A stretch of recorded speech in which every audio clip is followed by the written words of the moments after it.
After our werewolf father passed away, Mom couldn't afford to raise both me and my sister. She made us choose to live as humans or as wolves. In our past life, my sister chose to become a wolf, only to be brutally tormented and killed by the pack in a wildlife sanctuary. I lived with my mother, blending into human society and enjoying fleeting wealth, only to die from rabies after being bitten by my sister during a visit. At that moment, my sister shot me a vicious glare and snatched the first lot, declaring, "I choose to be human." I watched her, lowering my eyes as tremors of liberation coursed through my body. "Oh dear sister, the price of being human is far steeper than that of being a wolf." Mother held two bamboo slips in her hand, one long and one short, she said, drawing the long one meant becoming human, the short one a wolf, a second chance at life. In our past life, I was the elder sister who reached out first. That moment I clenched my fist, even the gaps between my fingers oozed with guilty sweat and shame. I drew the long straw and became human. This time, my younger sister shoved me aside and pushed forward eagerly, her voice brimming with undisguised urgency. "Mom, let me go first." Mother hesitated, glancing at me. "Perhaps, let your elder sister go first." I lowered my lashes, feeling that dull ache resurface in my heart. She'd always favored my sister, knowing full well what it meant to be the bigger person. Besides, both sticks were long to begin with. Whoever drew first would take the high road. Before I could respond, my sister lunged forward, her fingers seizing a stick with such force it snapped out violently. She let out a triumphant cheer. The next moment, she barged into my room, rummaging through the dresses and jewelry my mother had prepared for me, scattering them across the floor in a chaotic mess, amid the clattering sounds.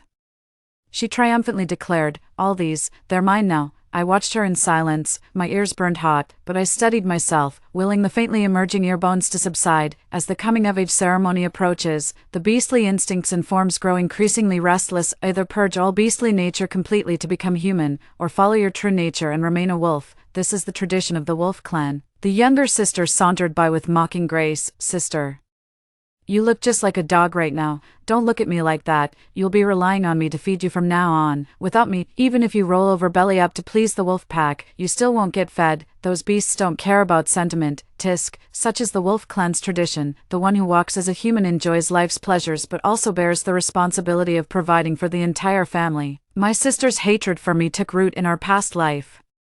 Back when she was sent to the wildlife park, she simply couldn't adapt to life there. No sweet chocolates, no refreshing ice cream. In this wilderness, every meal had to be hunted for. Though I paid caretakers to tend to her regularly, it was still a far cry from the luxurious life she once knew. Back then, my heart ached for my sister. Whenever Mother allowed me to visit, I'd always bring her the finest treats I could find. But she wouldn't even glance at them. She'd just flatten her ears, wrinkle her nose, and glare viciously at my dress and gloves. Disdain for my pretentiousness flashed in their eyes. Little did she know, beneath those long gloves and flowing skirts lay nothing but wounds. Without fail, Mom's call would come through the moment I'd been there exactly 10 minutes. "Time's up, sweetheart. That place will ruin your perfume. The new clients won't like it. Come out." Every time my sister sees me about to leave, she bares her teeth and growls with a whimper.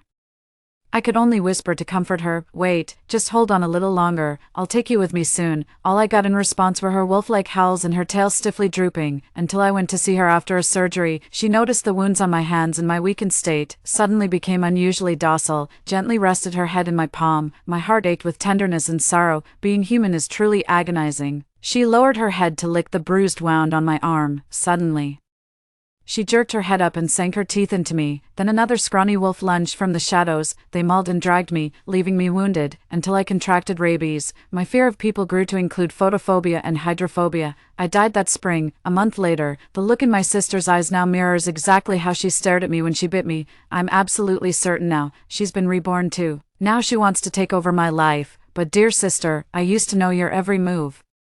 Are you really sure you want to step into my world? After the final decision was made, Mother practically stopped caring for me. Her world now revolves solely around her younger sister. She poured every last penny and resource into spoiling her sister, too. All 10 servants and the butler in the villa were replaced to suit the sister's preferences, from menus to interiors, wardrobe to entertainment, even her education. Everything was custom designed by top-tier specialists to cater to her every whim.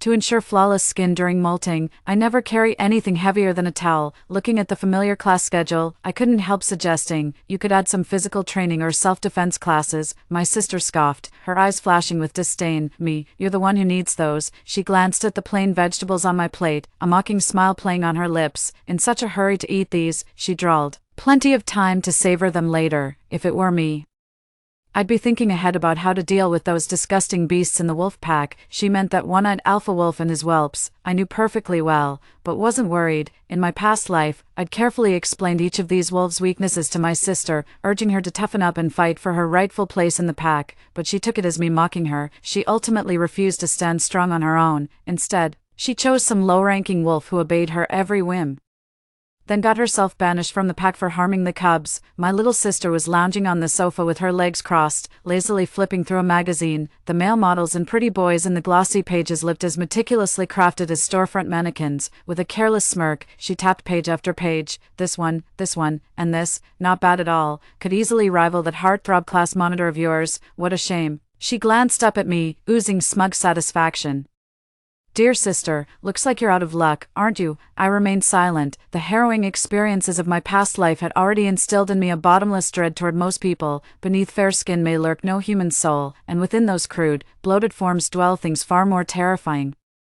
My fingers curled involuntarily as I instinctively reached for my neck, where a collar should have been, but now lay bare. My sister sneered again. Make sure to clean your room properly. I'm a neat freak, can't stand shedding things. What about balding men? She rolled her eyes. Mom promised to arrange the finest match for me. Soon I'll reclaim the life of luxury that's rightfully mine, without even lifting her eyes. She'd part her lips and the attentive deaf servant would place bite-sized fruit at her mouth. Such a nanny commands a monthly salary of $8,000, $10 in total, plus the butler, monthly expenses for property maintenance, pool care, landscaping, utilities, and meals, vehicle fuel, maintenance, and facility upkeep costs. This money represents a massive expenditure. None of it just falls from the sky. Every penny has to be earned through sheer hard work. Meanwhile, I suddenly noticed they were still building a small structure at the far end of the villa's garden. Judging by the foundation, it's enclosed and cramped, with steel pipes typically used for cages as backup materials. I tentatively asked Mom, the coming-of-age ceremony is approaching. Should we visit the zoo in advance? This was our werewolf clan's tradition. Mom swiftly closed the book in her hands, hid it behind her back, and looked up with a bright smile. Why go there? The adoption fees are outrageous. You'll stay home where it's comfortable and safe, and we can always look after you. A chill ran through my heart. In her past life, she painstakingly chose the finest eco-zoo for her sister, ensuring her carefree happiness. Yet in this life, she intends to confine me in that cramped, dark chamber. Just then, my sister called from behind, urging me that we'd be late for school. Mother immediately rose to greet her. A business card slipped out from between the pages. She swiftly snatched it up, but my sharp eyes caught the title printed on it, World-Renowned Dog Breeder. In that instant, I felt like I'd been struck by lightning. So even after turning into a wolf, Mother never intended to let me go. As my coming-of-age ceremony approached, Mother's watch over me grew stricter. The 2 security guards from home waited at the gate to see me off to school. My first day back at school after rebirth, everything remained exactly as before. With my 18th birthday coming up, classmates were eagerly discussing formal attire choices and hairstyle designs. The travel route I've drawn hundreds of times got rejected again. Wind rustled through the treetops, sending leaves swirling down. A soft purring sound made me turn. There was a cat draped over a branch, fast asleep. I absently pressed the locator on my wrist, lost in thought. Suddenly, the table got a light tap. Someone's calling my name, a male voice. My body froze for a second before I realized it was Cyrus, our class monitor. Since high school, we've always sat next to each other, sometimes in adjacent rows, sometimes sharing the same desk. Even when I try to keep my distance, we've grown quite close. 3. He looked down at me with a gentle smile. Vale, could you do me a favor? He held a handful of lipsticks. My sister's birthday is coming up, and I want to get her one. But I have no idea what colors you girls like. I recognized that lipstick at first glance. In my past life, it was the random shade I'd picked, the one he specially brought me at graduation, but by then, Mother had already charted my future. I threw it away that day. With a hardened heart, I said, I never use such cheap things. We met for the second time later. It was at a private club. At that time, he came with his father and tracked me down. When he forcefully pushed the door open, he saw his uncle and another strange man holding my half-naked body. That gaze, shocked, disappointed, then sinking into the dead silence of heartbreak, he staggered backward in panic, but his mother blocked the doorway, saying, You can't leave. If you've seen it, you pay. He frantically threw down every cent he had. A guest whispered, That lady inside is a legendary high-class socialite. Ordinary folks couldn't even get an appointment. The class monitor called my name again. abruptly cutting short my reverie. "Is this okay?" I snapped back to reality and looked at him. She reached out, selected 2 lipsticks from the row, applying one slowly to her upper lip and the other to her lower lip. "Both of these are nice." I looked up at him. "See for yourself which one looks better." The usually composed man froze for an instant. He turned around abruptly, almost flustered. With a faint blush creeping up to his ears, I called his name softly, "Cyrus. Let's walk home together after school." He gave a quiet in response. The last period was Chinese class. Our Chinese teacher was a petite elderly lady, round-faced with short hair. She rarely smiled. She called me to the podium, frowning at my test paper with exasperation. "Motherly love is the most common theme. How could you stray so far from it? This isn't about maternal affection at all. It's biased enough to cross the Pacific. The central idea is unclear. And there's no thematic elevation in the conclusion. How do you expect to score well?" Then catching herself, she added, "Vale, adults aren't always right. You must stand up for your own rights." Watching her lips move, I felt my heart soften and whispered, "Happy birthday, Ms. Clara." In my most wretched days of that lifetime, the only maternal warmth I knew came from her. My reputation was in tatters back then. During one academic event, the sponsor insisted on bringing me along. They deliberately left me shivering in the hallway, clad in nothing but a flimsy evening gown against the bitter wind, for it was this usually aloof old woman who, under the disapproving gazes of the crowd, took off her coat and draped it over my shoulders. She sighed and after a long silence said, "No, life is truly unbearable. What could drive someone to such extremes?" Tears welled up in my eyes instantly. Then my mother emerged from the shadows, snatched the coat away, and threw it into the trash. During their argument, there was a moment when I could tell Mom was about to lose her temper. I grabbed Mom's hand and begged her to leave. The next day, I pleaded with my sponsor to let me pass by the event site again. I rummaged through the trash bins for ages but never found Miss Clara's coat. The moment "Happy Birthday" was uttered, Teacher Clara froze in surprise. I smiled warmly at her. "You'll enjoy good health. Meet someone wonderful, and your daughter will return. She'll understand everything you've done for her, stay by your side forever, and life will only get better." The class monitor was the first to react, raising a hand to lead everyone in singing "Happy Birthday." Miss Clara's eyes suddenly welled up with tears. After a moment, she took a deep breath. "Don't think this gets you off the hook. If you'd put half as much effort into studying as you do other things, your grades wouldn't be this low." "Got it," the class chimed in unison, bursting into laughter. When the second dismissal bell rang, I shuffled out of the classroom at a snail's pace. Little sister was indeed waiting for Cyrus. Seeing us together, her face instantly darkened. "Hey," she glared at me sharply, "what are you doing?" I deliberately grabbed Cyrus' hand. "Just heading home from school." My sister was absolutely livid, storming out of the school gate in a huff.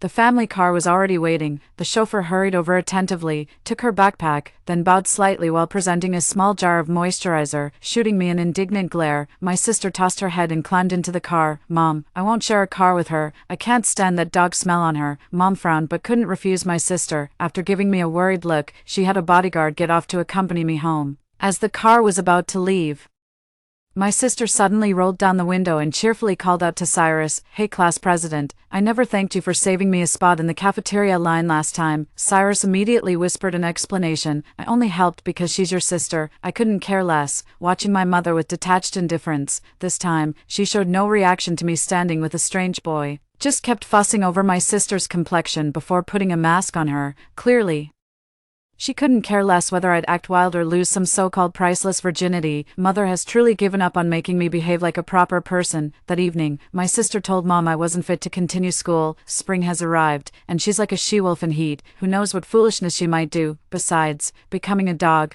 no, a wolf requires adjustment first, doesn't it? Learning who's really in charge around here. 10 deaf servants encircled her. Some tended to her skincare.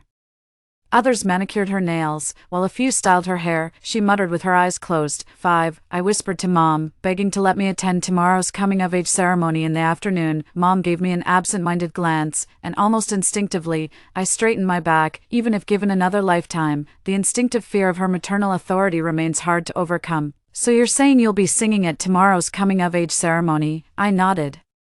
"Tomorrow I'll be singing soprano in the choir. This song is meant to accompany my sister's dance performance. After awakening my wolf instincts, those high notes I could never reach before now come effortlessly." Mother hesitated. I deliberately asked, "Can I wear that new dress from the closet tomorrow?" My sister immediately sat up and shrieked in protest, insisting I wear my old school uniform instead. Mom agreed, and she cooed sweetly, "You're the best, Mom."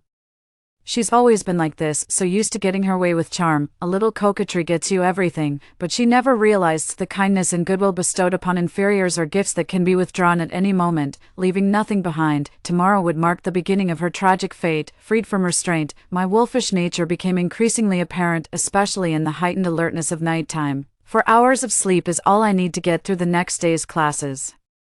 All evening, I heard my sister trying on new outfits nonstop. Mom had hundreds of them custom-made for her. She changed clothes with gleeful enthusiasm while muttering venomously. Big sister always claimed she had it rough. Looks pretty good to me, she twirled with laughter. I get to wear new clothes every day, and she's not allowed to touch any of my new dresses. Mom said, "Do you like new clothes? Do you like this feeling? You do? Good. Remember this feeling. My baby will always be this happy." I turned my head. Under the moonlight, the shadow of my ears transformed into snow-white wolf ears, fluffy fur, a dress, nothing special. This is actually my most expensive garment. In the darkness, Mother's voice from the second floor was almost hypnotic. "Now, come here, darling, drink your medicine. Open wide, listen to Mother. This will make all the hair on your body fall out. So I'll be completely bald. Then Mother will have the finest hair implanted for you. If my darling becomes human, she'll be the most beautiful woman in the world, unparalleled." She lowered her voice. "Mom won't let you suffer alone. She'll make sure to share your burdens." I tilted my head up to gaze at the waxing moon outside. As usual, I took the suppressant pill in the morning to prevent the coming-of-age ceremony from happening prematurely. The security guard checked my mouth to confirm I'd swallowed it. I slung my backpack over my shoulder, combed my hair, and put on my usual school uniform with those worn-out shoes. My little sister stood before me with hands on her hips, puffing her cheeks like an angry chipmunk. "Don't think waking up early means you can tag along. No riding in the same car with me, you reek of wet dog." Mom indulged her whim and had 2 security guards escort me separately, reminding me to come straight home afterward. 6, she spoke with rare tenderness. "I'll take you to see your new home tonight. Mom's prepared a surprise for you." "Okay, thanks Mom," I replied with my usual obedience before quietly asking the butler to prepare monk fruit pear soup for me that evening. Everything perfectly normal, just like always. My sister walked past me with her chin raised, whispering under her breath, "Mom insists on keeping you. I've wanted to kick you out forever. Wonder how someone like you would survive in a pack of wolves." "Mom still loves me," I said with forced cheerfulness. "Oh really?"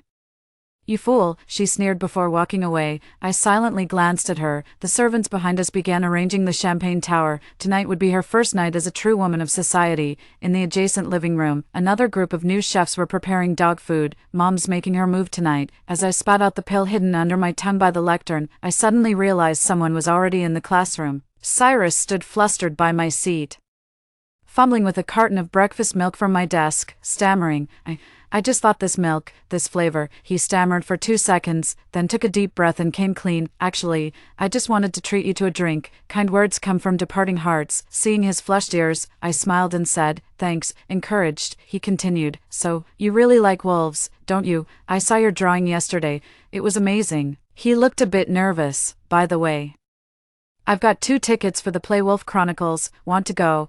It's just tomorrow, only 2 hours, won't interfere with your studies. If you're busy tomorrow, we could go later." "Sure," I agreed without hesitation. Cyrus froze for a second, then his eyes lit up, curving into crescent moons. "I called in sick before the event started." Citing a sore throat, I removed all trackers, the one in my backpack, the GPS in my shoes, everything except the skin-tight electronic bracelet on my wrist. While everyone gathered in the auditorium, only Cyrus noticed and came looking for me. "Not feeling well, just feeling sleepy, need to rest for a bit. I'll leave early later, don't tell anyone, okay?" He pressed his palm against my forehead. His fingers were slender with well-defined knuckles. I stared at his hand, at the classroom's back door. I called out to stop Cyrus from leaving. The boy's bright eyes held a hint of confusion and an air of innocence, his lips rosy. Just as he was about to avert his gaze, I reached out, grabbed his collar, and rose onto my tiptoes. Beneath the curtains at the corner, their lips met in a kiss. The morning breeze whispered through. Cyrus froze in place, his entire body burning as if suddenly thrust into a furnace. This was an entirely different kind of kiss, still carrying the sweet fragrance of peach oolong tea, completely erasing the ashy bitterness and murkiness from their past life. This must be my last memory before becoming human. Not bad at all, until I let go of him, his unblinking eyes fixed on me like a young wolf's. He didn't even notice my hand morphing into a wolf's claw moments ago, nor that I'd switched the electronic cuffs onto his wrist. "A gift for you," I reminded He blinked slowly before looking down at his wrist. Keep it for at least a day. Break a leg out there. See you. Rising on tiptoes, I tilted my head to brush my lips against his before steadying myself. Go on. It's starting. He looked dazed and flushed, like a fire smothered under ice, simmering with restless turmoil. A classmate called for him outside. He followed hesitantly, then turned back. Vale, see you tomorrow at 3 p.m. on Xingyun Road. You'll be there, right? I looked at him and said, yes. He gazed at me with a warm smile before leaving cheerfully. Nothing like those haunting grins from my nightmares. Humans, when they're beautiful, they're truly breathtaking. I left all my clothes in the cafeteria restroom, then leaped over the railing in wolf form and slipped out of school through the surveillance-free alleyway. I've been waiting for this moment since the day I was reborn. No alerts from the tracking device. The bodyguards watching both front and back gates were still happily scrolling through their phones. I'll be gone for at least 3 hours. That's plenty. The greatest seclusion is in the heart of the city. Since my mom had already anticipated my moves, the safest options like zoos and rescue centers were obviously off the table. Stray dog packs are prime targets, and my fur makes me stand out too much. But there's one place that's tailor-made for me, the film crew.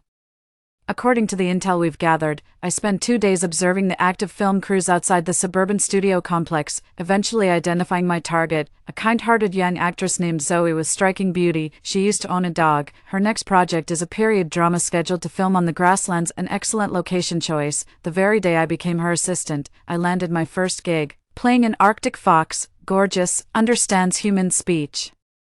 Reacts on cue. I'm basically the perfect animal actor, aren't I? The executive director's frown instantly melted away. From that day on, I lived a comfortable life with meat and vegetables on the table. A single production takes about 4 months, and with post-production and scheduling, it's at least 2 years before airing. By then, I'll be long gone from here. Besides, that mother of mine has never even seen my fully transformed form, so I wasn't worried at all. My new owner calls me Snow.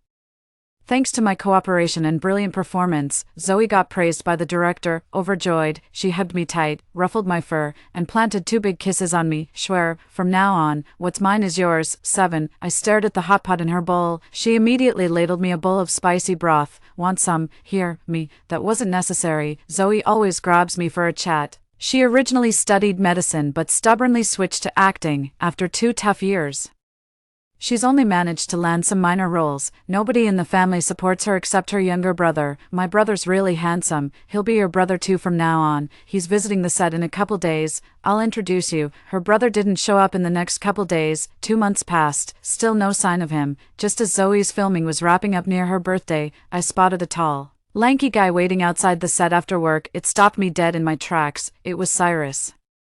Looking noticeably thinner, Zoe cheered and ran over. Cyrus pulled out a handful of lipsticks from his pocket. Happy birthday. You said you wanted lipsticks. There's a wide variety, all handpicked by me, except for the exact one I'd chosen that day. Zoe just took it over. Off I go, he said with a nod before striding away. Zoe called out to me then, wait, come meet your new girl. My assistant yanked me out abruptly, and I found myself staring straight into Cyrus's eyes.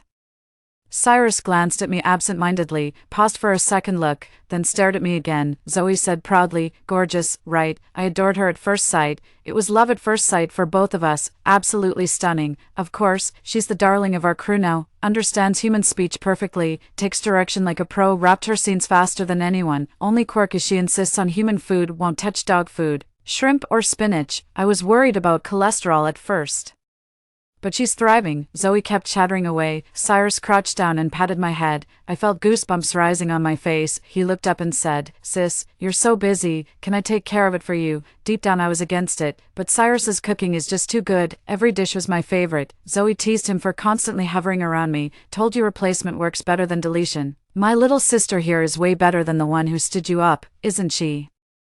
Heard you waited outside the theater till midnight that day. My ears drooped. Cyrus said, no, she keeps her word. If she promised to come, she would, unless something unexpected happened. Something unexpected. Didn't you search everywhere and even file a police report? Her own mother said the kid went abroad for studies. I don't buy it, Cyrus said. If her mom favored her younger sister, why would she make the sister drop out while sending her abroad for studies? Zoe shook her head. Still doesn't justify you breaking into their house and nearly getting beaten to death, Cyrus said. I saw a new dog collar at her place, with her backpack tossed inside. Zoe gasped. Are you saying the dog ate her? I'm speechless, Cyrus said. They don't have a dog. Zoe let out an even louder gasp. Did she turn into a dog then? The next moment, Cyrus's hand rested on my head, slowly trailing backward.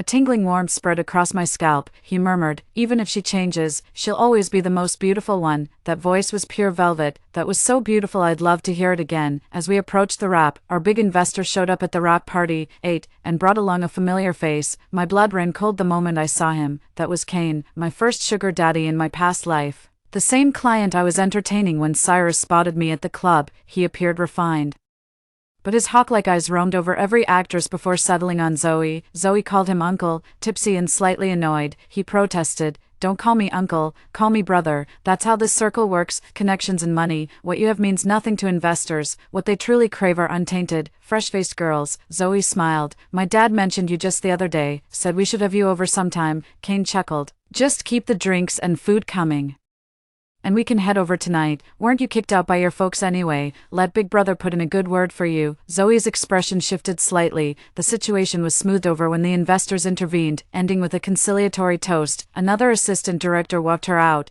explaining that Kane was a major new investor with significant influence, advising her not to make waves or risk having her hard-earned scenes cut entirely. With that, they helped her into the production van to sober up, then sent Zoe's assistant to fetch some hangover medicine. I was peacefully lounging in the club's pet area while the other dogs cowered silently across from me, trembling like frightened chickens. Just then, I suddenly heard the sound of a car door opening. Then came Zoe's abruptly cut-off scream and muffled groan. With a wolf's keen hearing, I didn't hesitate. In one fluid motion, I leaped over the meter-high fence. Then I suddenly rushed toward the van. The door wasn't shut properly. When I arrived, there wasn't a soul in sight. When I barged in, Zoe was half undressed in a dazed state. Kane was reaching for a condom, with a sleazy grin. "Spent $1 million that night on a fake virgin, and now I'm thinking." Without hesitation, I sank my teeth into him. In my past life, I'd wanted to do exactly this when he whipped me, but back then, they'd yanked out all my teeth and replaced them with useless dentures. With a sickening squelch, his blood splattered across my face as terrified screams erupted. Kane's drunken haze vanished instantly. He scrambled backward in panic while I bared my fangs, ready to strike again, until a hand yanked my tail. "Zoe," she gasped out weakly. No. Any animal that has killed a human can never coexist in human society. It will be hunted down until eliminated." The screams alerted the guards on watch and others. People came rushing over, with her last ounce of strength. Zoe shoved me. "Run." Instinctively, I turned and ran back. In moments of crisis, people instinctively retreat to what they perceive as their safest haven. 9. The courtyard gate stood ajar. When Cyrus saw me covered in blood, his face instantly drained of color. He rushed forward immediately, his oversized hoodie swallowing me whole. The next moment, he scooped me up and headed straight for the hospital. I struggled with all my might. A knock came from outside. "Anyone there?" There was a rabid dog just now. Kane's assistant had called the police, and officers were now conducting a search. Cyrus steadied himself, then immediately scooped me up and hurried inside. The police had entered the room, and someone spotted bloodstains on the floor. The atmosphere instantly grew tense. "Anyone here?" the officer called out. Cyrus tucked me under the covers while swiftly pulling off his hoodie and sliding in beside me. Hearing the noise, he propped himself halfway up. The police and Kane's assistant entered. The assistant wore a smarmy, weaselly expression. "This is the place, that vicious white dog that bit people. I checked with the crew. It lives here. Looks like a cross between a Czechoslovakian wolf dog and a fox. Maybe some Afghan hound mixed in. Anyway, unmistakable and downright savage. Should be seized and handed over to us for execution." Cyrus rested a hand on my shoulder. 8-pack abs were inches away. He claimed he'd never seen me before. "And then I'm a legitimate cast member who attended today's wrap party." The officer's gaze swept the room before locking onto Cyrus. "Get out of bed." Cyrus didn't move. "I'm not exactly dressed for company. What's there to be afraid of? We're all grown men here." The assistant shouted. "Aha, I've got it. That damn dog must be on his bed. Quick, grab it and beat it to death." A cop shot him a glare, and the assistant immediately shut up. When the officer pressed again, Cyrus could only say, "Officer, this really isn't a good time. If your dog attacks someone, you must hand it over to us. Keep this up, and we'll have to take it by force." Cyrus steadied himself, his arm tightening around me from head to waist, clearly preparing to toss me out bodily. The idiot actually thinks he can hold off 4 or 5 people by himself. Just then, the assistant lost patience and actually reached for the blanket. In an instant, the blanket slid from Cyrus's chest down to his waist. He was barely dressed, his lean muscles, broad shoulders and narrow waist all exposed. Along with him, my head popped into view. It's been too long since I last took human form. My hair has grown much longer, now just brushing against my shoulders. The officer instantly grasped the situation the moment he saw it. Swatting away his assistant's hand, Cyrus abruptly yanked the blanket and wrapped me up completely. He turned to look at me. My eyes darted between the officers turned back. The blanket, the window, the floor, anywhere but at him. The people outside left, shutting the door behind them. Cyrus said, "I knew it. You must have had no choice but to miss it. No worries though, Wolf Chronicles is touring next, with a stop in Ho-Hote. Do you really think now's the time for this?" 10. I can still feel his 8-pack abs under my hands, and here I am without a stitch on. Our body heat mingled in the narrow space between us, igniting like kindling. He suddenly seemed to realize it. Springing back as if scalded, soon enough, I found a set of Zoe's clothes to put on. Then we immediately went to find Zoe. Zoe claimed self-defense, citing her bruises and blood test results as evidence. The matter ultimately ended in mediation. Kane apologized awkwardly, blaming it on drunken foolishness. The wound on his neck stretched all the way to his shoulder. "But you claimed it was your bite." "I clearly saw." Zoe stared at him. "Saw you drugging me." Kane shut his mouth. His eyes swept over those stray dogs outside before he snorted and walked away. He muttered under his breath before getting in the car, "Who does she think she is? Just slightly cleaner, but her skin's nowhere near Bella's, and her looks are mediocre at best. Go call that madam, tell her to send her daughter to the club. That million wasn't for nothing. I need to cleanse this bad luck." I ground my molars, should have bitten down harder. I bit his nerve, that should keep him from causing trouble for a while. Though it's settled, my original self can't stay in the crew any longer. Zoe wasn't the least bit surprised by how I looked now. Delighted, she cupped my face. "Now I really have a little sister. Look closely, there's some resemblance. Especially the eyes. No wonder she's an actress, quick-witted and picks things up in a flash." That very day in the hospital room, she pulled me aside insisting we should just move me into Cyrus's household register under the name Snow. Cyrus paused mid-apple peel, looking up with quiet dissent. "No, why not? She's different. Cyrus has thought I was different from others since my freshman year. I never sweat. When I feel hot, I don't use a fan. I just soak my hands in cool water. Cool hands make my whole body feel chilled. While most people shed hair in spring, mine falls out in summer, yet the new growth comes in thick and healthy. The strangest moment was during a Lantern Festival reunion. As I sat in the corner, he caught a glimpse of my shadow, with pointed, wolf-like ears. It suddenly made sense why he'd lingered just ahead of me that night, blocking my moonlight. 11. A furtive suspicion took root in my heart, until I suddenly vanished. He went to my sister first. Something in her dismissive sneer tipped him off. That night, he broke into my house and found things no human should possess. The teeth my sister brought back from that private clinic, the extracted fingernails. Under the moonlight, they unmistakably transformed into the visage of a wolf. That kiss of mine made him hypersensitive to all things wolfish, and so it began, the moment he saw me on set. The familiarity in my gaze made him instantly recognize the connection between my true form and human appearance. Zoe frowned. "If you can shapeshift freely, why remove your claws and fangs? It's our werewolf tradition. To walk among humans, we must look the part." My mother said only by completely eradicating our wolf nature can we survive peacefully in human society. Zoe tilted her head. "Isn't this just about control? If everyone kept their fangs like you," she mimicked my snarl playfully. "Who could force your kind to do anything against your will?" A fresh, untamed mind works wonders. Everything suddenly made sense the moment those words were spoken. Mom always told me since childhood that life was hard. Raising us two sisters alone was a constant struggle. Her poor health made ordinary living impossible. That kind of destitute existence would be worse than death to her. In my past life, every time I couldn't take it anymore and wanted to die, she would ask me, "So, you want to watch your mother die, want to see me become the laughingstock of the whole village, and your sister, she can't do anything yet. Would you let her starve to death without even a piece of meat to eat? Only money matters. With money, you have everything. Look, this house, these servants, this car, new clothes, these luxuries don't fall from the sky, we have to earn them ourselves. Hard life, that's just how it is being human. Your mother never endured hardship.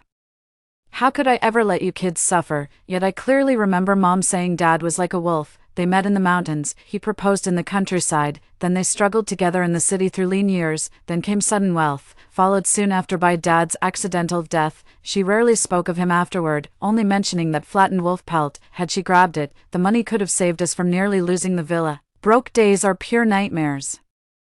I've kept my vow to your father, letting you choose whether to live as men or wolves, but those who choose humanity will follow mother's rules. Understood. Her rules were chains meant for slaves. A knock came at the hospital room door. Both of Cyrus's parents, freshly returned from abroad, had arrived. Their faces were solemn, and I instinctively moved to shield Zoe, only for Cyrus's mother to burst into tears the next moment.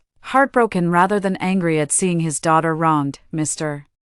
Sheen immediately vowed to confront Cain, then started planning a dedicated investment for Zoe, all that bustling and grumbling, yet not the slightest bit intimidating, head bowed but unable to suppress a smile. Zoe murmured, "So, you're really letting me take this path? 12, no way, are you even listening, you brat? So this is what being loved truly feels like." After berating Zoe and cursing Cyrus for being useless, they finally noticed me. Zoe and Cyrus said in unison, "This is my friend."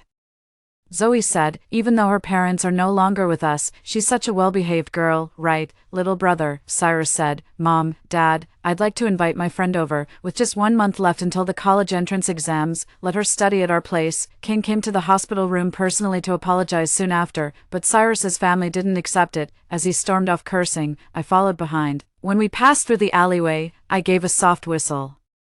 A few stray dogs emerged from the shadows. They shrank back fearfully as they spotted me, then turned their gaze toward a rabid dog being herded their way. The mad dog had been coming straight for me. I widened my eyes and let out a feral growl. The dazed creature hesitated momentarily before lunging at Cain instead. Soon after, Cain let out a piercing scream. One bite was enough. How I died in my past life. Now it's his turn. As I turned to leave after ending it all, a hand grabbed my arm. "Vale, don't go." I ended up moving in with Cyrus and Zoe. Cyrus and his sister convinced their parents to keep my identity secret and arranged everything for my exams. My dear teacher Clara recognized me immediately, agreed to help without hesitation, and provided me with complete study materials. "Vale, your teacher has always believed in your potential. Make this exam count for yourself." 13. She helped me take leave from school so I could study independently for the exam.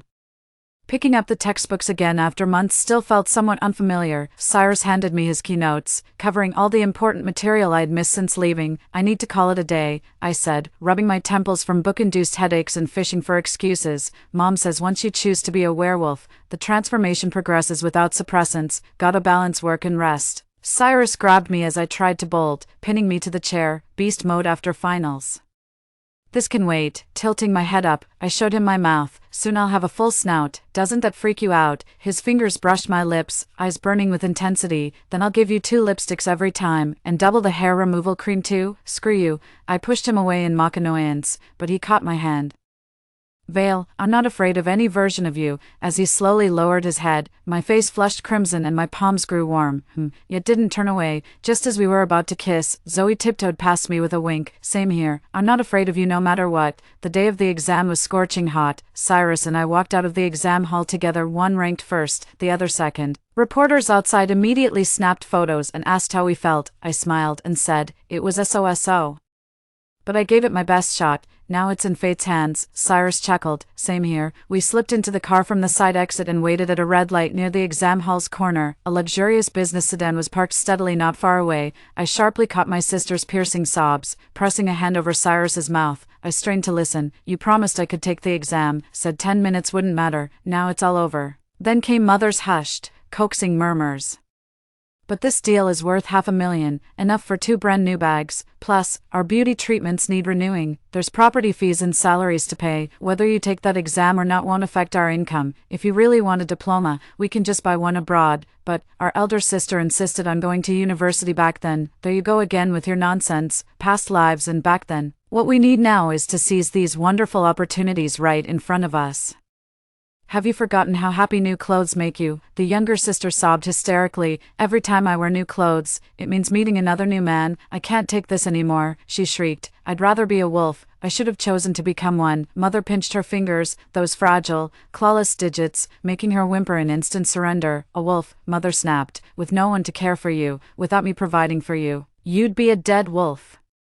Look at your good-for-nothing sister. Not even her bones remain now." After a brief pause, the younger sister whimpered, "I was wrong, Mom. I'll do whatever you say." My grades were decent enough to get me into the veterinary program I wanted. All doubts vanished the moment I walked into that pet clinic. Even the fiercest pit bull tucked its tail at the sight of me. They watched me pace around with sheer terror on their faces. The toughest stray dog in the pack tucked its tail when it saw me.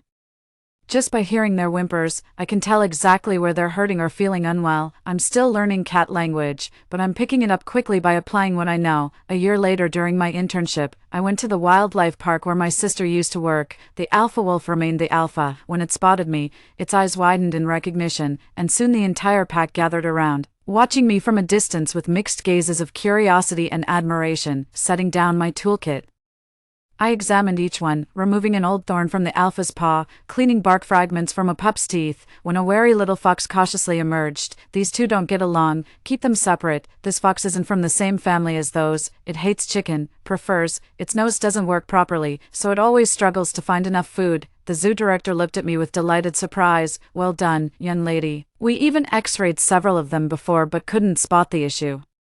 Guess it really comes down to communication. So this is what it means to be born human yet belong to another species. I became a seasoned zoologist. At an opulent gala dinner, I crossed paths with my sister again. She looked like an overly delicate doll, with a face eerily similar to mine. The moment she saw me, her eyes widened in shock as she instinctively reached for her mother. That night after leaving the venue, I stopped in a narrow alley, only to find my mother standing behind me. My mother smiled coldly. Perfect, Bella's exhausted anyway. Didn't expect to find you hiding here, you little bitch. You're coming home with me tonight. I looked at her, she studied me carefully, her smile deepening. Such beauty, and you've learned to mimic humans so well. Must have taken considerable effort. Since you're playing human, you'll follow human rules. Come home with me first, learn some filial piety before going out again. Or would you prefer I invite you back the old-fashioned way?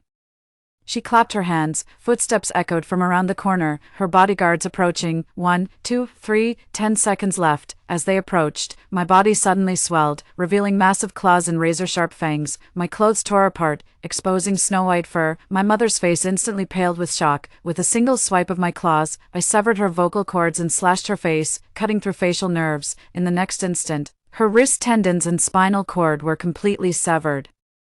Those years of medical training certainly paid off. Applying the knowledge felt utterly instinctive. She screamed in agony, yet no words could form. She struggled violently, yet remained completely immobilized. At this moment, my fear of her completely dissolved. Useless trash. Just a pathetic parasite with clumsy tricks. So this is what it feels like to regain control of myself. 12. My mother, covered in claw marks, collapsed on the ground. Before the two bodyguards arrived, I leaped onto the rooftop, my form slowly shifting back into a small wolf under the moonlight, with my clothes torn to shreds. There was no way I could turn back human. Just as I hesitated about passing the surveillance cameras ahead, a hand suddenly grabbed me. Cyrus had grown into his adult form, his posture even more upright now. He cradled me in his hands, his knuckled fingers gently brushing over my head. Where have you been misbehaving this time? I snapped my teeth playfully around his restless hand. Just then, the frantic click-clack of high heels came panting up behind us. To my surprise, it was my little sister. She cried out desperately for Cyrus. Take me with you.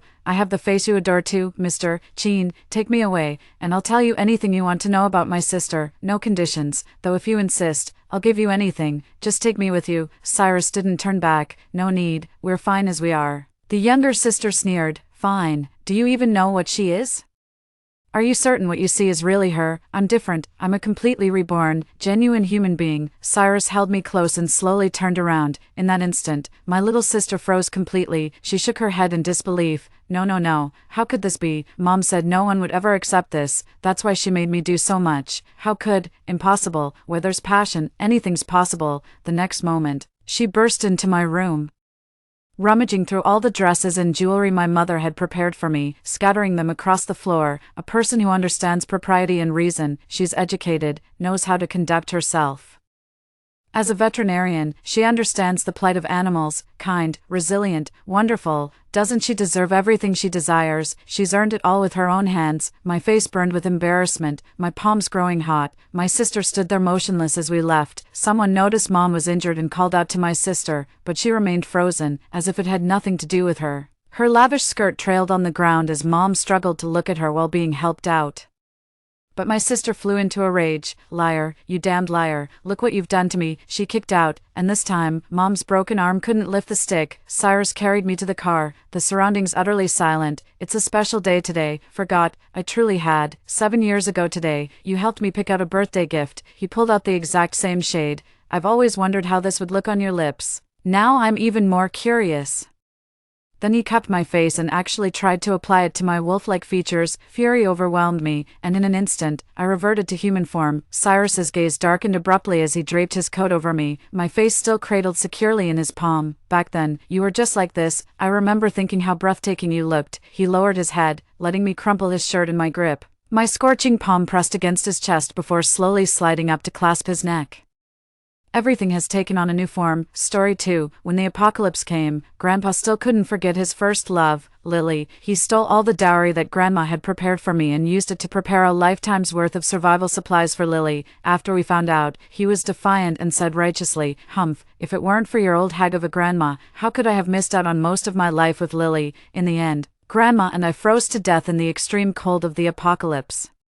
When I opened my eyes again, I went back to 10 days before the apocalypse. Grandpa was sneaking around and testing me. "Grace, do you know where the dowry your grandma prepared for you is kept?" I handed him an empty bankbook with a smile and said, "It's right here. Oh, by the way, Grandpa, it seems that Grandma Lily next door was dancing square dance with an old man last night. Don't you want to go and see her?" 1. After the apocalypse arrived, just because of a word from his first love, Grandpa stole all the family's bankbooks and food and gave them to Lily. After we found out, he was defiant. "Humph, if it weren't for your old hag of a grandma, how could I have missed out on most of my life with Lily?" Grandma and I were extremely angry, but we could only watch helplessly as he left. In the end, we had no choice but to board a small boat in the extreme cold and great flood of the apocalypse and drift around to look for food. Finally, we died miserably on the boat.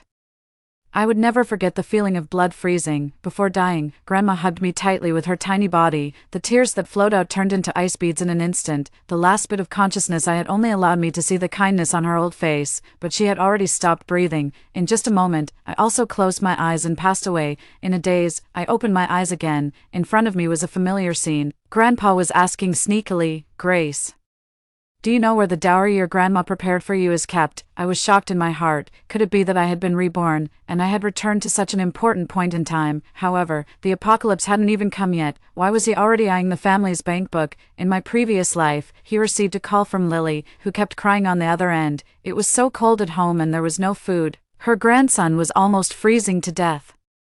That's why Grandpa stole the family's bankbook and the hoarded food. "Girl, I'm asking you a question. Why are you in a daze?" Seeing that I didn't respond, Grandpa spoke again and pressed me. I came back to my senses, and a plan quietly formed in my heart. I deliberately put on a puzzled expression, but still obediently handed over a bankbook. A smile immediately appeared on his face, and he patted my head. "That's a good girl. Wait for Grandpa to go out and buy you something nice to eat." I sneered inwardly. There was no time to listen to his nonsense. There was only one day left until the apocalypse, and the temperature had already started to drop rapidly. The news kept reporting where was flooded. People had a fluke mind, thinking that the flood might only spread along the coast and subconsciously didn't want to believe that their own homes would experience such a disaster. But in fact, the great flood was coming tomorrow. The tsunami that blotted out the sky and the sun could destroy all civilization in an instant. "Grandpa, I heard that Grandma Lily seems to have a new beau. She went to dance square dance with him last night." That old man was really energetic. Grandpa's eyes suddenly widened like copper bells, and he scolded me. "You little kid, what nonsense are you talking about? Your Grandma Lily is pure and noble. How could she?" I deliberately made up things. It didn't matter whether he believed it or not.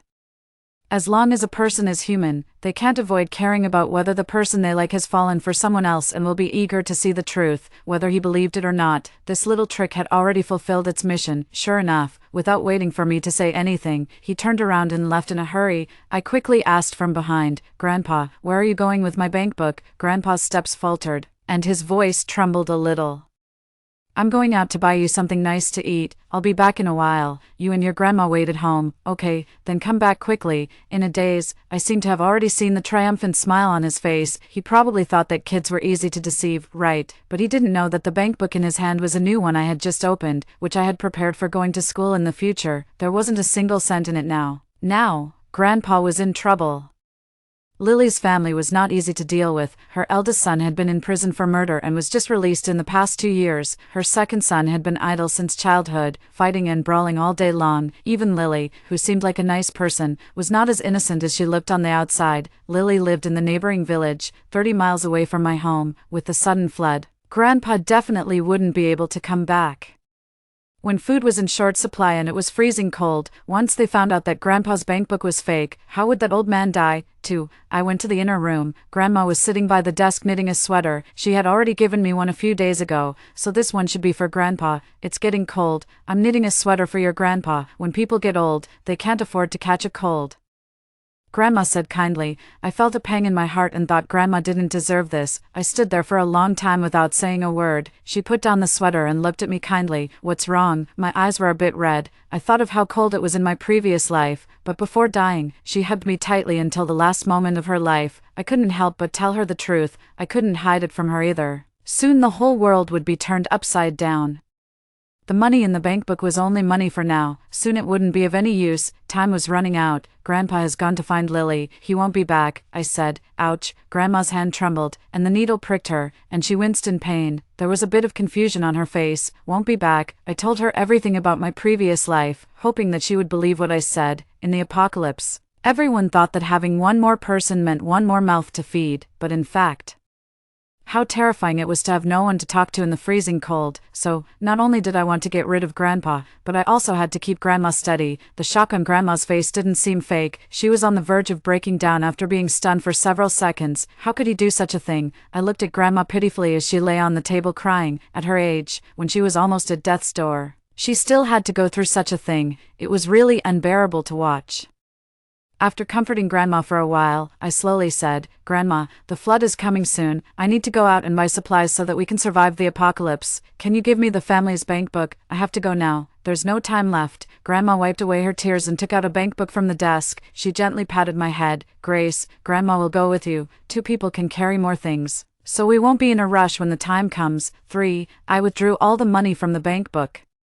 My dowry was quite a lot, a total of more than 7 million yuan. I first took Grandma to the villa area. This was no ordinary house. The door was made of steel, the glass was bulletproof, and it was built on a very high terrain, which was flattened half of a mountain. It was built to serve the rich in the first place. It could be said that all kinds of facilities were extremely complete, and the security was also greatly guaranteed. It was the perfect choice for an apocalypse base. As soon as I entered, I immediately took a fancy to a villa. It was more than 800 square meters, with a basement, a cellar, a balcony, and a yard. The full price was 17 million yuan, but the down payment was only 1 million yuan. I bought it directly, which stunned everyone present. The guy at the counter looked at me with admiration in his eyes. He must have thought I was a rich woman. As soon as we walked out, Grandma looked at me worriedly. Grace, what if the great flood doesn't come?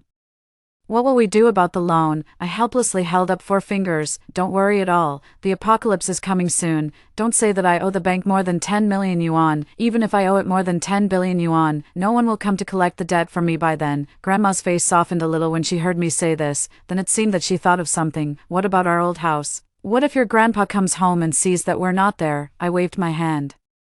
We still have to live in the old house for a while. We just move things to the villa usually. When the great flood comes, we'll leave. But we must keep Grandpa steady and not let him find out. Grandma nodded and didn't say anything more. After that, I bought 2 tricycles to transport supplies. On that very day, I pulled more than 10 tons of water into the yard. Both Grandma and I were exhausted from moving the goods. She held her waist and couldn't stand up for a long time, and her face was covered with beads of sweat. I couldn't bear it and said, Grandma, you go back to the house and have a rest. I'll move the rest. She pursed her lips. How can that be? There's still so much left. You can't move it all by yourself. This is an old problem of mine. I'll be fine after a rest. I still helped her into the house. She just felt sorry for me. In fact, her waist was already hurting terribly. Looking back at the remaining few tons of water, I wiped the sweat from my forehead and continued working. Because I had experienced the bitter days of freezing cold before, there was no food or water, and people could only wait for death in the extreme cold. The tragedy of my previous life must not be repeated. I worked until midnight with my last bit of strength and finally moved all the water. Grandma handed me a towel, and I wiped the sweat, calculating the time. There were only half a month left until the apocalypse. It wasn't too much or too little time. I could stockpile a lot of supplies during this period. The next day, as soon as I woke up, I immediately went to make arrangements. One moment I was pulling a truckload of oil, and the next moment it was a truckload of flour. I was very busy. At this time, Grandpa's call came in. He angrily questioned me on the other end. Why can't I withdraw money from this card? I was moving the 16th truckload of ramen noodles and wiped the sweat as I smiled and said, maybe there was a mistake in the review by the counter staff. Grandpa, you can try again tomorrow, maybe it'll be okay then. There was an angry roar from Grandpa on the other end of the phone. Bullshit. The girl at the counter told me there wasn't a single cent in this card. Did you take the wrong card? I saw that I couldn't hide it anymore and smiled as I replied, I'm busy now. I'll go home and look for it later to see if I really took the wrong one. Grandpa was very anxious on the other end. Then hurry up. I thought that he must have lost face in front of Lily, which was why he was so out of control. As for the card, of course I didn't take the wrong one. The one I gave you was an empty shell with no money in it. I'll keep him steady for as long as I can, for time kept passing, and I was extremely busy every day. I moved things truckload by truckload, which made my whole body ache, but I still had to do it. I put a bag of rice into the cellar and wiped the sweat, counting. This was already the 30th truckload. There was still time, and I could continue to stockpile. It wouldn't work if I only stocked up on rice and flour. I also needed some canned meat, canned fruits, as well as some vegetable seeds and soil. If people only ate frozen food for a long time, aside from whether the nutrition could keep up or not, their sanity value would be affected. Suddenly, there was a loud clap of thunder in the sky, and heavy rain poured down like a waterfall. There was no warning at all, and the apocalypse had already begun. I was drenched in an instant. I still remembered that in my previous life, it was the same. One day, the sky suddenly started pouring rain. Everyone thought it was just bad weather. Besides, July and August were the rainy season anyway, so no one paid attention, but the rain kept falling for a whole month. Every day it was pouring rain. The river began to flow backward crazily, and the residents near the river and the sea were the first to be affected. Then the great flood that swept across the world began to spread inland, and the temperature also started to drop suddenly. My hometown was also affected on the 15th day. The fertile land began to turn into a disaster area. People started to drown and starve to death in large numbers, and tragedies were happening every day. I had just been reborn for a few days, and now it was starting again. What's worse, Grandpa was also a rebirther. He must remember that the sign of the apocalypse was heavy rain. It would be very difficult to keep him steady later. The raindrops as big as soybeans hit my face, without hesitation.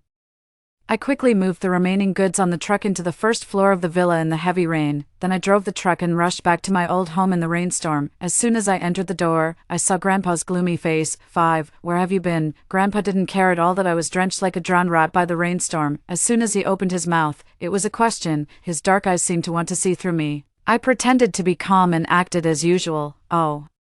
My childhood friend asked me to play at her house. I didn't expect it to suddenly rain, so I came back. Grandpa's eyes flickered. I heard that you haven't been at home during the day these days. Where have you been? My heart skipped a beat. Sure enough, he had already started to suspect. Grandpa, I'm already grown up. What's the point of staying at home all day? I also have friends. There was a hint of dissatisfaction in my voice. Only then did Grandpa's gaze start to soften.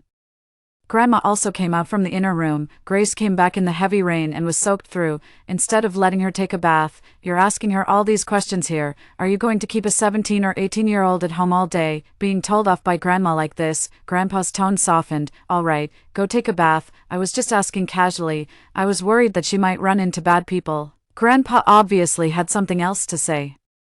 He hesitated but finally didn't say anything, but I knew that tonight might not be peaceful. 6. After taking a bath and changing into clean clothes, I was extremely anxious inside. Every minute and every second was urgent. If I didn't stockpile more supplies, when the apocalypse came, we would starve to death sooner or later, but I still had to play mind games with Grandpa here. I had to think of a way to get rid of Grandpa once and for all. At this time, there was a knock on my door. Grace.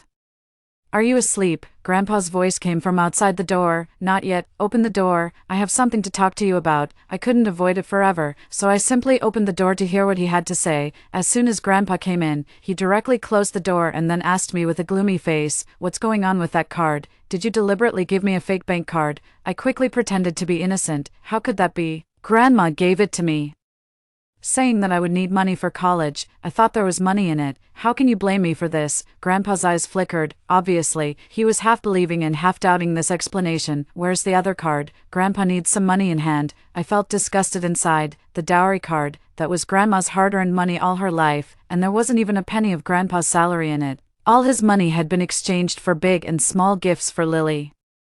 Whenever she made a phone call, or when she saw something while shopping, no matter how expensive it was, Grandpa would buy it for her. For so many years, Grandma was always angry but helpless. Having spent all his own money, he was now eyeing Grandma's share. How could that be possible? I don't know. How about I help you ask Grandma? As soon as I said this, he quickly shook his head. No, definitely don't tell your Grandma. Your grandma is so muddled-headed and unreasonable. It's useless to tell her. I didn't say anything more and just quietly waited for his next words while thinking about countermeasures. Impatience flashed in his eyes. Tomorrow, you go find an excuse to get that card out. I opened my mouth wide. Grandpa, what do you need the money for? Grandpa smiled happily. Your grandma Lily has a lot of places where she needs money. We're all from the same village. Of course, we should help if we can. At this point, I didn't even know what to say. God must have a reason for destroying this world. 7. The next day, Grandpa got up very early. During breakfast, he gave me countless meaningful looks. Then he got up, took an umbrella, and went out. Grandma looked at him resentfully and asked, "Going to Lily's again?" Grandpa's steps faltered, and impatience flashed across his face. Why ask so many questions? Lily's family hasn't harvested their wheat yet. You also know that her 2 sons are good-for-nothings and there's no one to do the work.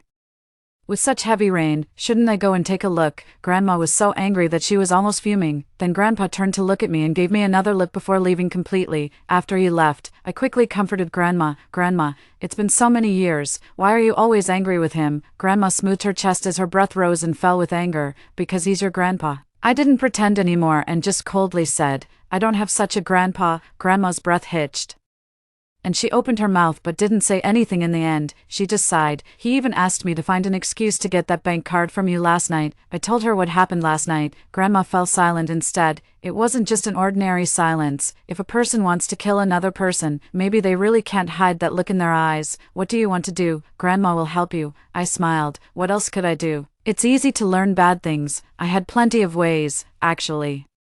Grandma had already given me that card. It had always been in my hands. I asked Grandma to watch the house and then went out. I went straight to the bank. The lady at the counter looked at me with a smile. Excuse me, how can I help you? Withdraw all the money in this card. Oh, no, leave 250 yuan in it. I couldn't help laughing after I said that. Grandpa, don't blame your granddaughter for being cruel. I really had no choice. You're even stealing from home to send warmth to Lily. I can't treat you as my grandpa anymore. Please wait a moment. Soon, I walked out of the bank with hundreds of thousands of yuan in cash. I deposited the extra money in the villa and then immediately started moving goods again, and I was moving goods from different supermarkets everywhere.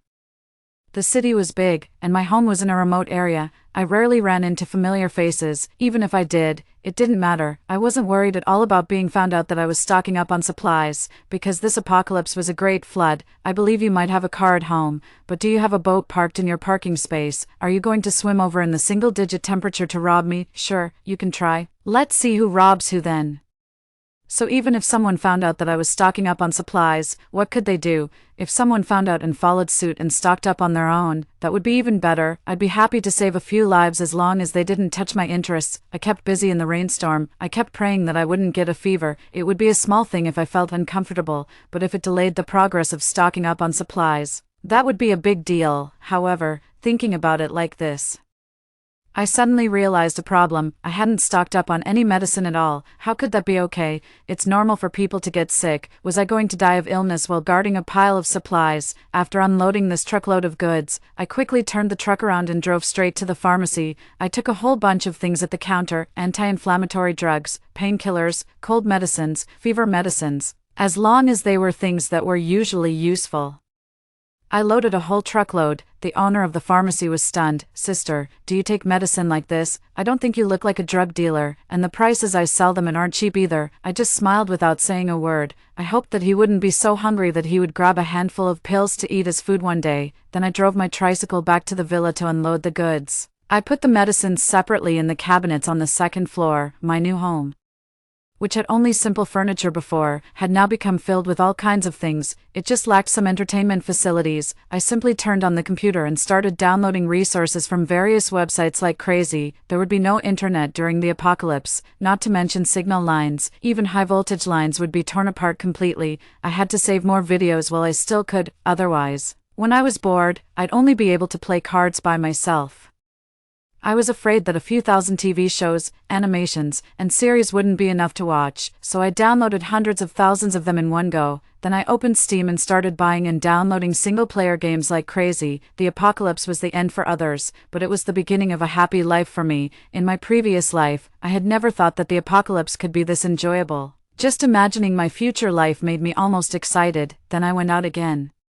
drove my tricycle to the bookstore, and took a whole bunch of novels and stories. After watching TV for a long time, my eyes would get dizzy. At times like this, I needed to read some books to relax my body and mind. I pulled 3 more truckloads of books. It was 7 o'clock in the evening. The villa was becoming more and more complete. The spacious and huge villa was already filled with all kinds of things. After so many days of heavy rain, the apocalypse was like a demon ready to spread its wings, and now its wings were finally fully grown. 8. Due to the continuous heavy rain in the Dozo area, there has been severe flooding, which has dealt a heavy blow to low-lying areas. Currently, the country is organizing rescue efforts. When I got home, Grandpa was sitting in the living room watching the TV news. Grandma was knitting a sweater beside him. The atmosphere was quite harmonious. But we probably all knew that this was just the calm before the storm. Sooner or later, we would have to break the facade. It just depended on how long Grandpa could hold back. "Are you back?" Grandpa, who rarely talked to me in the past, actually turned around and smiled at me today. "Yeah, why are you wet again? What have you been playing outside every day?" Grandpa had been suspicious more than once. Grandma stepped in to smooth things over at the right time. "Why do you care so much about the child's affairs? After all these years, have you sorted out your own mess?" Grandpa's face immediately darkened. "The only mess I haven't sorted out is you. Just wait, it'll be soon." Grandma stood up directly, her face full of grievance and anger. Grandpa snorted coldly and left. Then he looked at me. "Come to my room later. Grandpa has something to talk to you about." I nodded obediently. After Grandpa left, I gave Grandma a look, worried that she would be too angry and harm her health. Who knew that in the next second, the grievance and anger on her face disappeared as if they had never been there, and a sarcastic smile appeared on the corner of her mouth. I was left speechless. I had always thought that Grandma was the gentlest person in the world, but that didn't mean she wouldn't get angry. Grandpa had been blatantly nice to Lily from the neighboring village for so many years. Was Grandma still full of love for him?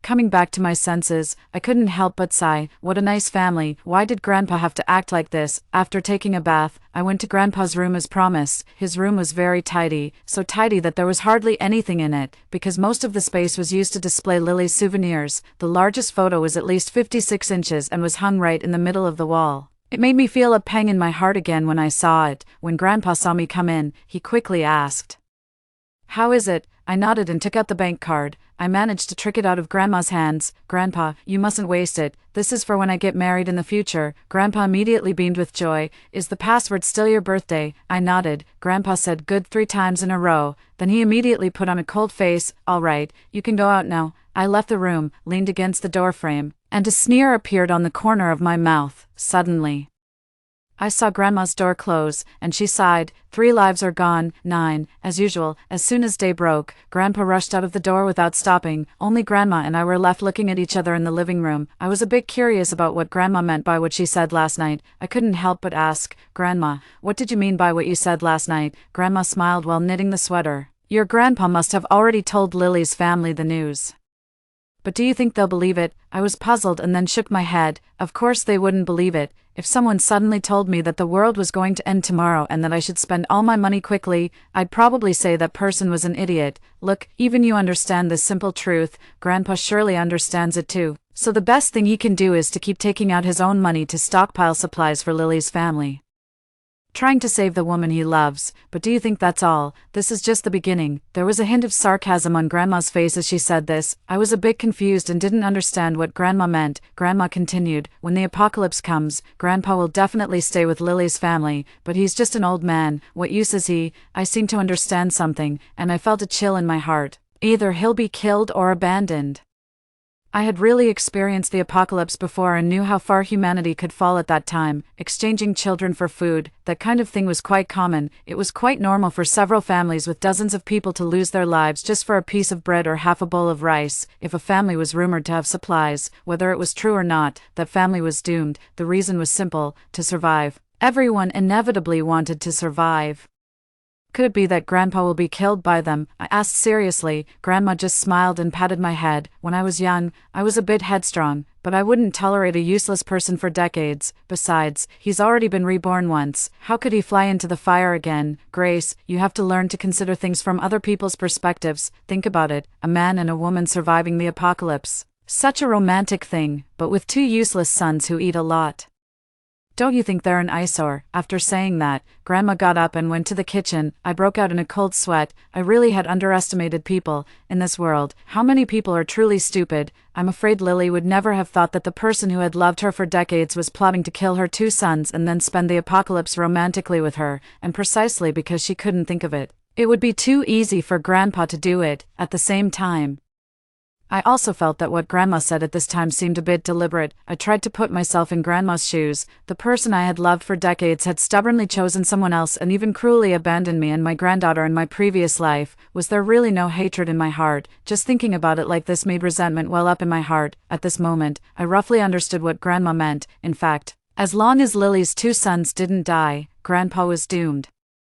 And after Grandpa died, Lily and her 2 sons were also doomed, because they couldn't possibly have many supplies. How long could they survive on the supplies that Grandpa squeezed out money to stockpile? Grandma, were the 3 lives that were about to be lost actually your kills? I took out a piece of paper and a pen, wrote a simple sentence indifferently, put it in an envelope, and drove my tricycle dozens of miles to Lily's house. I was lucky. Lily, the woman Grandpa had loved for decades, was just coming home with an umbrella. I went up to her and handed her the letter. "This can save your 2 sons' lives." After saying that, I got on my tricycle. In the rainstorm, I heard her cursing me as a lunatic from behind. I didn't bother arguing with a dead person. I just went home. I wanted to see Grandma. I wanted to know what would happen next. From the moment she said that sentence last night, I understood that Grandma was far from being as simple as she seemed. It was because I had grown up under her care for the past 10+ years that gave me the illusion that she was a naive and kind person. I guess Grandpa didn't know Grandma's true character either. Otherwise, how dare he treat her like this? I had a very bad feeling. Grandma, this person who seemed to have never been involved in the situation, actually seemed to have been in it all along. The rainstorm was getting heavier and heavier. When I crossed the hill, I even saw the surging flood in the distance. The apocalypse had already arrived. 10. On my way back, I had already cried my eyes red. I didn't dare to think that I had always been Grandma's chess piece, and now, this outstanding chess player had already made the final move in her game, to decide victory or defeat, and life or death. I ran home gasping for breath. The house was dim. Grandma was sitting in the middle, with an air of superiority around her. She was wearing the black coat she wore when she married Grandpa and was adorned with gorgeous jewelry. When she saw me, she didn't have her usual kindness. She just smiled faintly. "Grace," I ignored her and took a step forward, my voice trembling. "Grandma, we should go." Grandma's eyes reddened, and she shook her head with a smile. "Grandma won't go." "That's enough, child. Thank you for doing so much. Finally, let me end this feud myself." Tears filled my eyes. "Grandma, please come with me. I'm begging you." Grandma slowly got up, gently pulled me up, and softly wiped the tears from my face. "I'm already a person from the last century. There's no place for me in the new world. Grace, my dear granddaughter, the thing I'm proudest of in my life is having a granddaughter like you. Hurry up and go. Go quickly." Hearing the sound of the surging flood outside the window, she couldn't remain calm anymore and pushed me hard. I closed my eyes, my face full of pain. "Goodbye, Grandma." Finally, "Granddaughter begs you to make a phone call so that I can hear your voice one last time." Grandma agreed while crying. I wrapped the phone in my clothes in the rainstorm and kept rushing towards the villa. The expected thing was coming soon. 11. Grandma's perspective. When I was young, I received a 5-star mission from the system. The mission was extremely difficult and almost impossible to complete, but the rewards were also unusually thick. I directly chose to accept it. But I never expected that it would cost me the rest of my decades of life. This mission started with falling in love with someone who already loved someone else. At that time, my family was quite well off. We were considered a landlord family in that era. Adrian was just a child from an ordinary family. At first, my family strongly opposed this marriage, but I stubbornly withstood the huge pressure and married him. At that time, although he wasn't particularly nice to me, he would still give me smiles and show me some care. After a long time like this, I really thought that he had fallen in love with me and given up on his first love. After all, I was wealthy and good-looking. The progress bar of the conquest, in the context of winning someone's heart, was slowly increasing, but who would have thought that after my parents passed away, his long-hidden ambition finally emerged. He not only wanted my family's property but also his first love. After my parents died, he asked to inherit the property. I had no objections. After all, I intended to give it to him anyway, and I only had one requirement, that we couldn't get divorced. In the first month, the property was transferred. In the second month, he brought back a woman named Lily. I was so angry but could do nothing about it. It was only then that I realized how stupid I had been. This was more than just inviting a wolf into the house. Since then, I've known just how disgusting human nature can be. For so many years, I've been enduring it all. I watched their joys and sorrows like a bystander. Perhaps when you love someone for too long, it becomes as bland as plain water. When he and Lily separated, it was just a trifling matter. I also learned from the system that Lily had found a new backer. A wealthy real estate tycoon. She'd rather be his mistress and finally gave birth to 2 sons. She then became quite bold and even went to confront the tycoon's wife. She didn't know that the interests in the business world were intertwined. Could his wife be an easy target? She completely broke through the unspoken rules and left no room for maneuver. In the end, the wife filed for divorce and was awarded most of the property by the court. The tycoon was in a terrible state.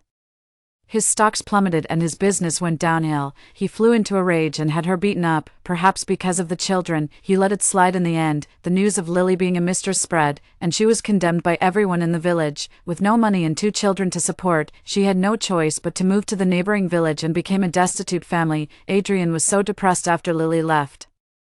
I managed to take over the business in his hands with the help of my old friends and gradually got the family business back into my hands. I didn't want to manage it anymore, so I entrusted it to friends in the foundation and asked them to hand everything over to Grace when she turned 23. At this moment, the gears of fate began to turn. My dear Grace, my most beloved granddaughter, was also the only one who could break the deadlock. Click.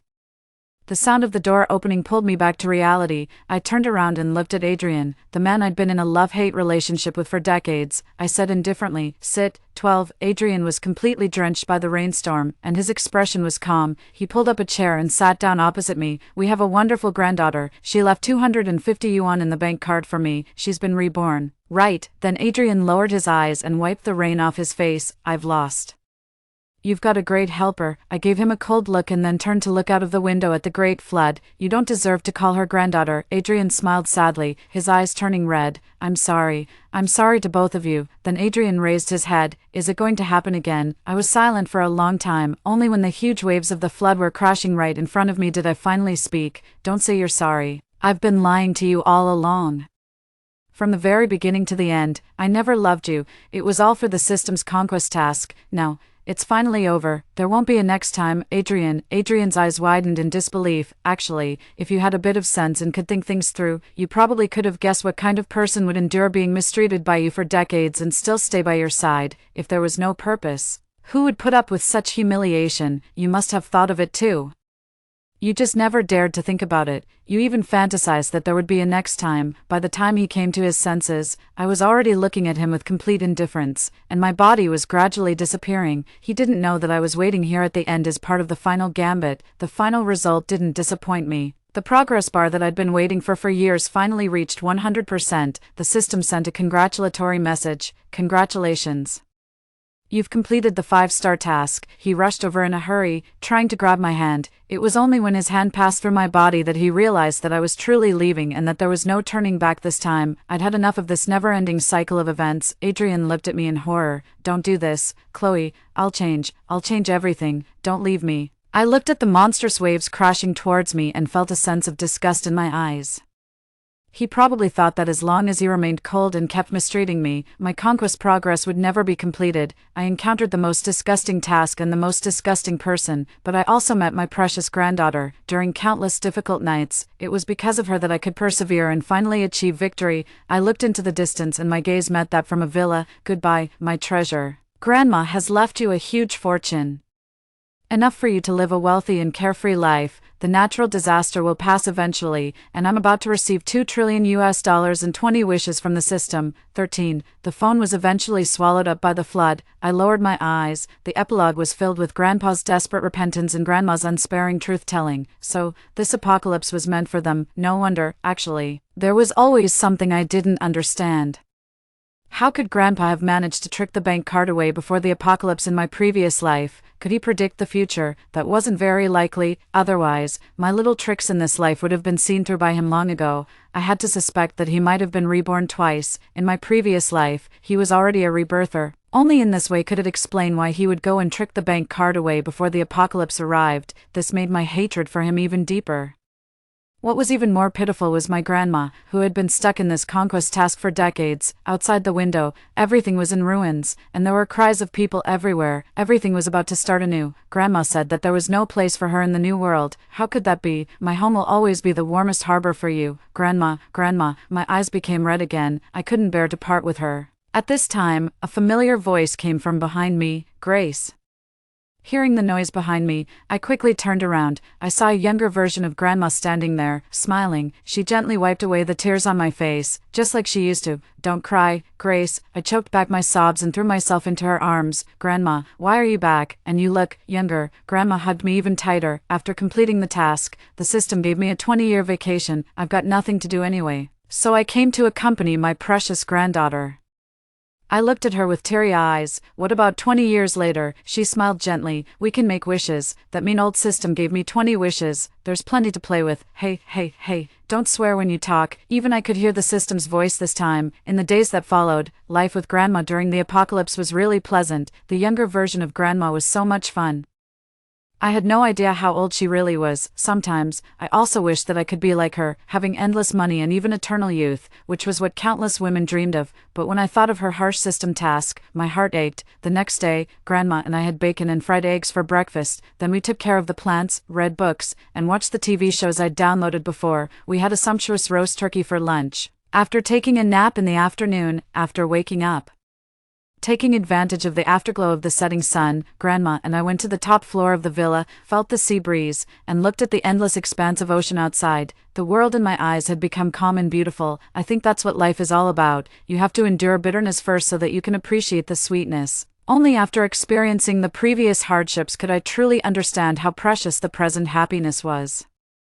I had a sudden thought and turned to look at the incredibly beautiful Grandma beside me. Grandma, let's watch the sunset together in our next life too. She pursed her lips and smiled, looking so gorgeous that it was hard to take your eyes off her. I really couldn't understand why Grandpa didn't cherish her back then. He must have regretted it terribly when he left. Grandma waved her hand grandly. Sure, Grandma will make a wish for it.